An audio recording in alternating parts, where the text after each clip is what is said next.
नमस्कार। एक नए टॉपिक के साथ आज मैं फिर आपके सामने हाजिर हूँ और ये टॉपिक मैंने अपने चैनल पर एक पोल कराया था। उस पोल में आप ही के द्वारा चुना हुआ ये टॉपिक है जिसे सबसे ज़्यादा वोट मिले थे।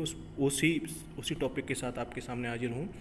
और आज जैसा कि आप देख रहे होंगे कि टॉपिक का नाम है कि डिप्लोमा के बाद सरकारी अधिकारी कैसे बने, या डिप्लोमा के बाद आपके पास सरकारी जो क्षेत्र है उसमें कितने क्या क्या संभावनाएं हैं, उस पर डिस्कस करेंगे। तो सबसे पहले इसमें हम डिस्कस करेंगे कि अब आप सिर्फ़ और सिर्फ डिप्लोमा होल्डर हैं तब आप क्या कर सकते हैं, तब आपके पास क्या क्या अवसर हैं, सिर्फ डिप्लोमा के साथ आपके पास क्या क्या अवसर हैं।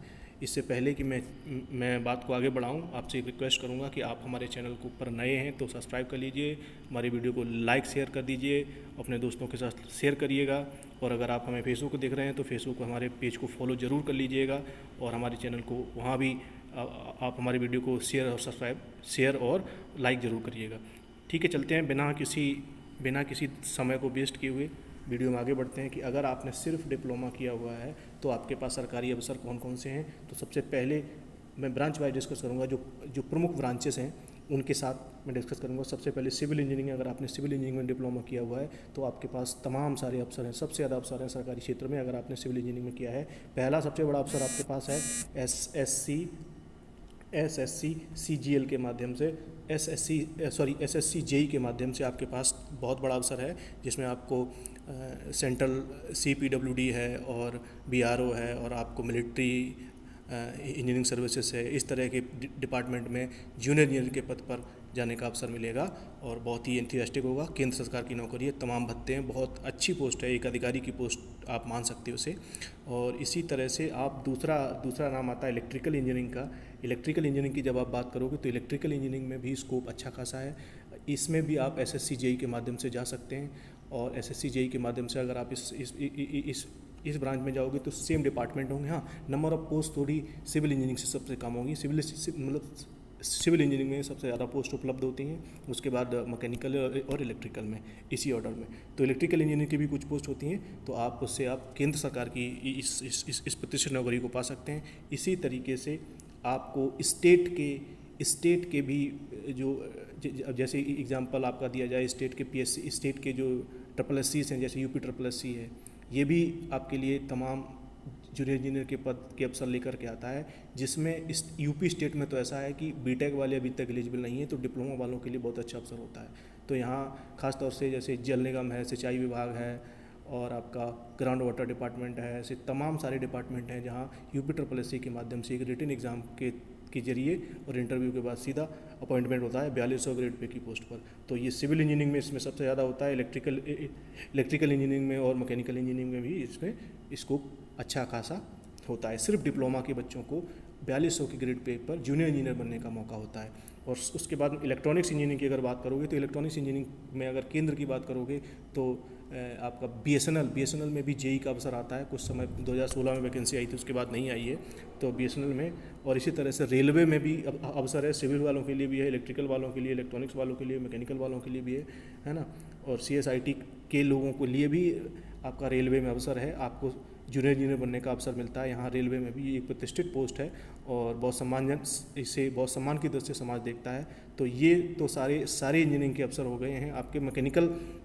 हाँ, इसके अलावा एक पॉइंट और है जहाँ आपका पीएसयूज़ में पब्लिक सेक्टर यूनिट, जो आपका पब्लिक सेक्टर अंडरटेकिंग्स होती हैं, जैसे कि एनटीपीसी है, वेल है, एचपीसीएल है, आईओसीएल है, इन सब में भी civil, electrical, electronics, mechanical, CSIT सब के लिए जूनियर इंजीनियर के इक्विवेलेंट पोस्ट होते हैं ये, क्योंकि ये प्योर गवर्नमेंट नहीं होते हैं, इन्हें सेमी गवर्नमेंट बोला जाता है। ये गवर्नमेंट की कंपनीज़ हैं जिन्हें आज के समय में इनका दौर थोड़ा सा ख़राब चल रहा है।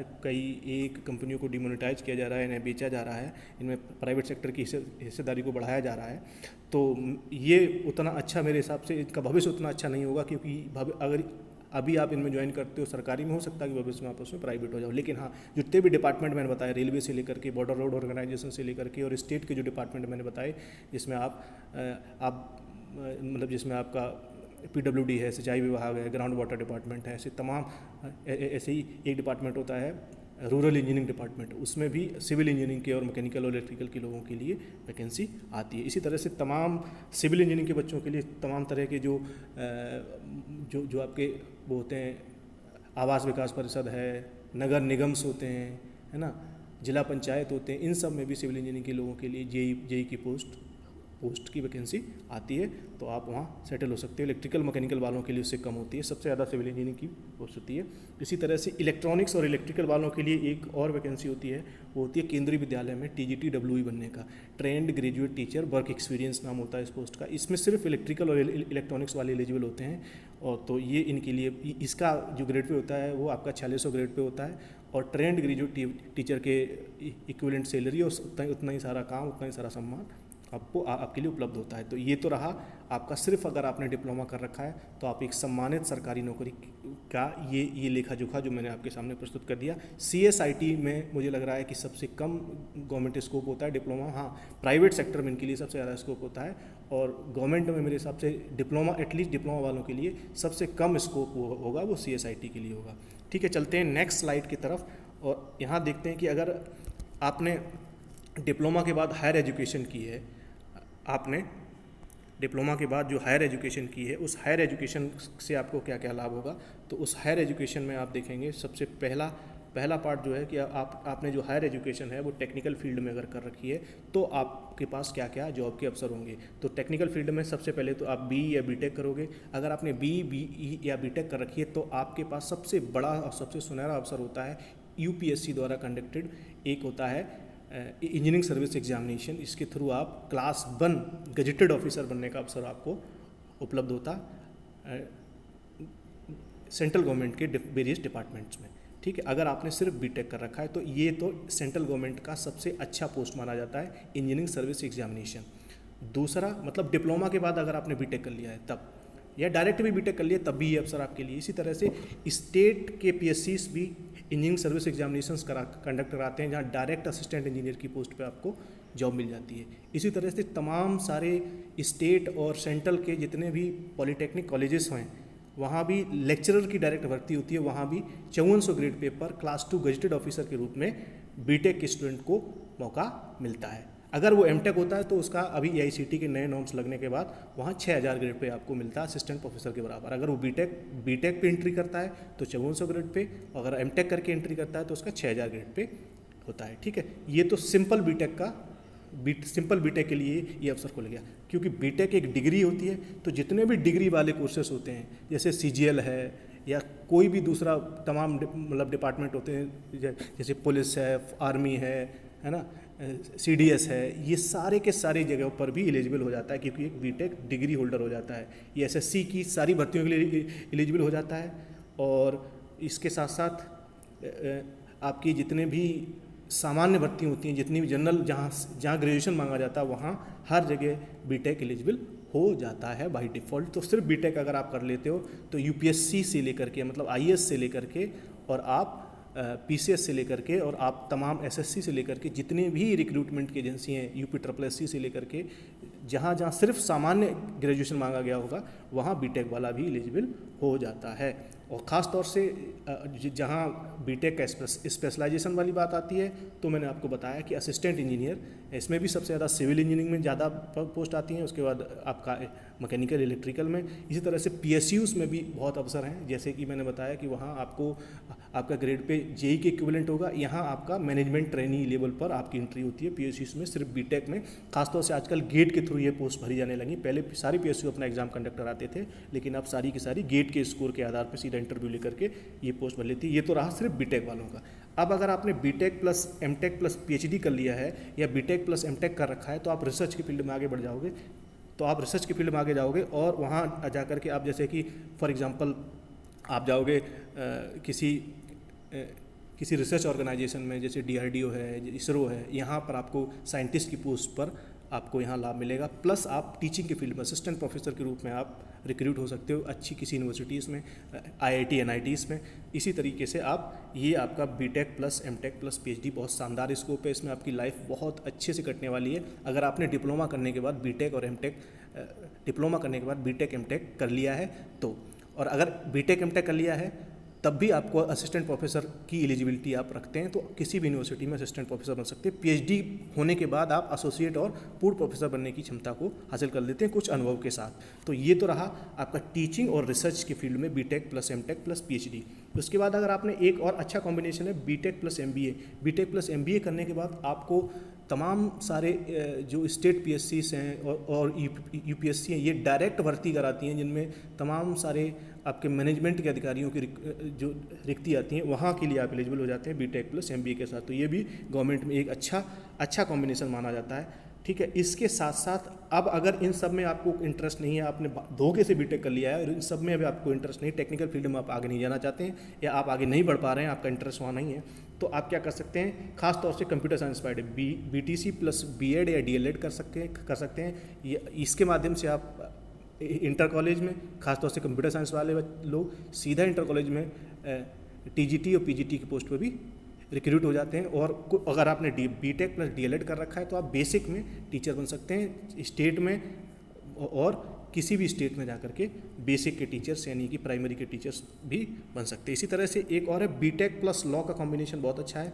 अगर आप बीटेक प्लस लॉ कर लेते हैं तो आप 100% आप समझिएगा कि आप स्टेट पीएससीज जो हैं वो तमाम तरह के जज मतलब जुडिशरी की पोस्ट आती हैं, जिसमें लॉ ऑफिसर से लेकर के और डिस्ट्रिक्ट जज से लेकर के इस तरह की पोस्ट की एग्ज़ाम होता है। बहुत आसान, क्योंकि इसमें कंपटीशन कम है, तो इस माध्यम से भी आप गवर्नमेंट जॉब को पा सकते हैं। यानी अगर आपने बीटेक कर लिया है तो आप ग्रेजुएट हो गए, और ग्रेजुएट हो गए तो आप यूपीएससी से लेकर के स्टेट पीएससीज की सारी भर्तियों के लिए आप एलिजिबल हो गए हैं। आप क्लास 1 से लेकर क्लास 2 और क्लास 3 की सारी जितनी भी पोस्ट हैं उन सब के लिए आप एलिजिबल हो जाते हैं। बस कुछ पोस्ट में क्या होता है कि कुछ स्पेसिफिक कैटेगरी लगी होती है, वहाँ आप नहीं भर सकते हैं। बाकी जहाँ सामान्य ग्रेजुएशन जहाँ भी खुला होता है वहाँ आप हर जगह भर सकते हैं। तो ये तो रहा आपका नॉन टेक से अगर आपने ग्रेजुएशन किया है, टेक्निकल से आपने ग्रेजुएशन किया है, तो आपका करियर पर्सपेक्टिव गवर्नमेंट में ऐसा हो सकता है जो मैंने आपको बताया। चलते हैं नेक्स्ट स्लाइड में। इसमें आप देखते हैं कि अगर आपने नॉन टेक्निकल के साथ आपने